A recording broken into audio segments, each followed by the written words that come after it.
So, as a level 30 Helldiver, I've been seeing a lot of praise over certain support weapons. Some people swear by the Autocannon, others won't leave their ship without the Recoilless rifle, and honestly, everybody seems to have a different answer. So instead of taking their word for it, I decided to put these weapons to the test myself and find out which ones actually gives me the best chance of surviving when everything goes completely wrong. So today, I'm testing every support weapon until one carries me. Let's get right to it. Alright, so here's how the ranking is gonna work. So at the top tier, we have carried me. These weapons practically played the game for me. Then next up, we have saved my life, clutch weapons that got me out of terrible situations. Then we have pulled its weight, solid, reliable, no complaints. Next, we have needed backup, useful sometimes, but I definitely felt the struggle. And finally, we have I was cooked. If this weapon was supposed to save me, it forgot to show up. So first on this list, we have the Autocannon. The Autocannon is one of those weapons that stood the test of time, and for a good reason. It's incredibly versatile. You've got enough ammo to deal with the large groups of enemies, but it also packs enough punch to handle tougher targets when things get messy. What really makes it shine is how consistent it feels.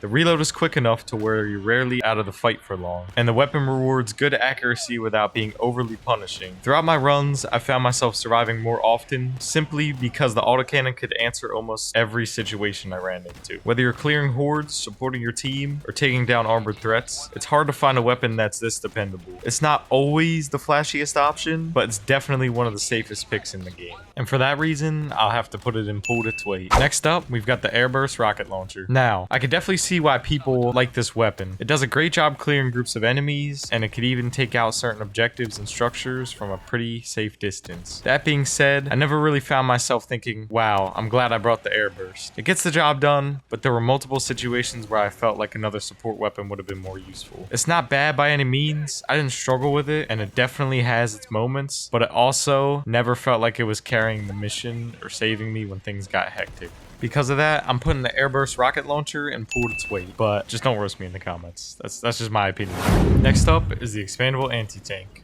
Now, what makes this weapon unique is that it's basically a one-shot deal. You call it down, fire your shot, and that's it. So if you're bringing an EAT, you better make that rocket count. The good news is that when you do land your shot, this thing hits hard. Whether it's a charger, a Hawk, or a heavily armored target, the EAT is more than capable of turning a dangerous situation around in seconds. I found myself relying on it quite a bit whenever a big threat showed up, and more often than not, it got me out of trouble before things spiraled out of control. Because of that, I'm putting the Expandable anti-tank and saved my life. It's not quite a weapon that carries an entire mission, but it's definitely a clutch option that's always nice to have when things start getting ugly.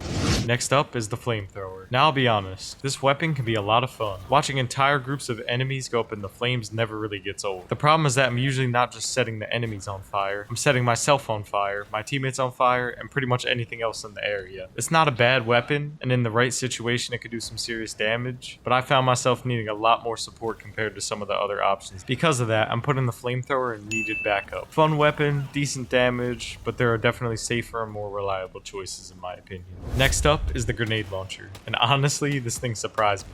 When I brought it into bug missions, it felt like there was never a shortage of enemies to blow up. It clears groups incredibly fast, deals with tougher targets better than you'd expect, and just keeps the pressure off you when things really start to get chaotic. What really pushed it over the top for me was pairing it with the supply pack. With all that extra ammo, I felt like I could keep launching grenades for the entire mission without worrying about running dry. There were multiple moments where this weapon completely turned the tide and kept me alive, and I probably shouldn't have survived. The grenade launcher is going straight into carried me, first one on the list. It's powerful, versatile, and easily one of my favorite support weapons I've used so far. And now moving on to the machine gun. I know this one might be a little controversial. Don't get me wrong, the machine gun can absolutely shred enemies. The damage is solid, it has plenty of ammo, and I could definitely see why some players enjoy using it. My biggest issue is the reload. Every time I had to stop, sit still, and reload in the middle of the fight, it felt like I was putting myself in danger. On higher difficulties, standing still for even a few seconds can get you killed. And when I compare it to other support weapons, I just don't think the payoff is worth it. If I want a machine gun, I'd rather bring something like the Stalwart and stay mobile, or bring a heavier weapon that justifies that long reload.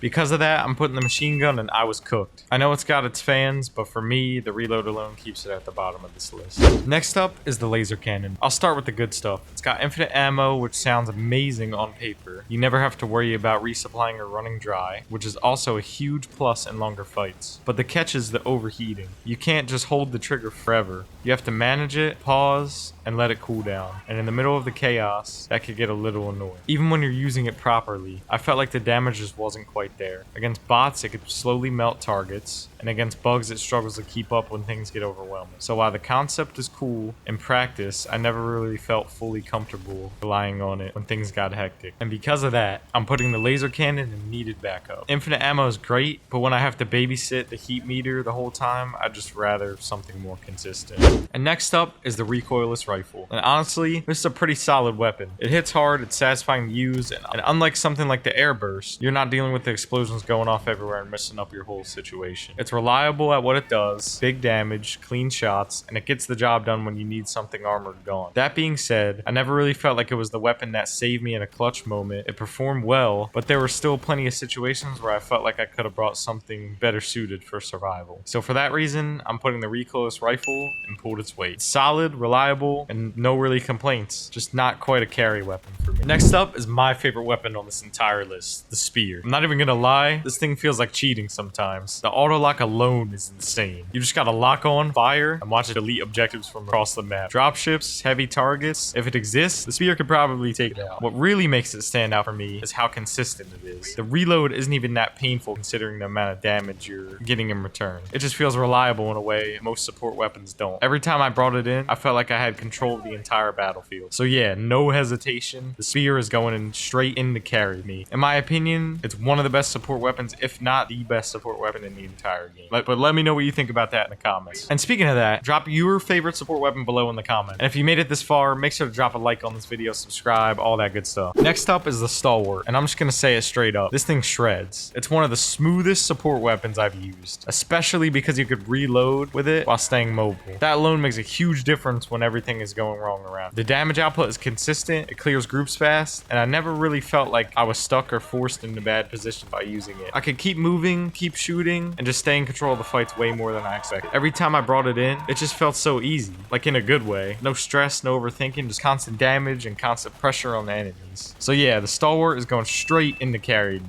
For me, it's easily one of the most reliable and fun support weapons in the entire game. Last but not least is the Wasp launcher, or as I call it, the piss launcher. And yeah, this one's going straight in the bottom tier for me. Every time I brought it in, it felt like I was fighting the map more than the enemies. Shots would hit trees, rocks, random obstacles, anything except what I was actually aiming at. And when I did hit it, it just felt never worth the setup or the effort. It also feels like a worse version of the spear in almost every way. Less consistent, less reliable, way more frustrating to use when things got chaotic. I know some people might like it, but for me, it just never really worked out. I couldn't rely on it, I couldn't trust it, and I definitely couldn't bring it on higher difficulties expecting to survive. So yeah, the Wasp launcher or the piss launcher is going in. I was cooked. And that's gonna wrap up today's video. I really hope you guys enjoyed, and let me know in the comments what you think about my tier list and how I ranked everything. But that being said, I want to give a huge shout out to Just Average for the inspiration. I hope you guys could go check out his channel, maybe subscribe. But that's all I got for today. Thanks for watching this video. Dome out. Peace.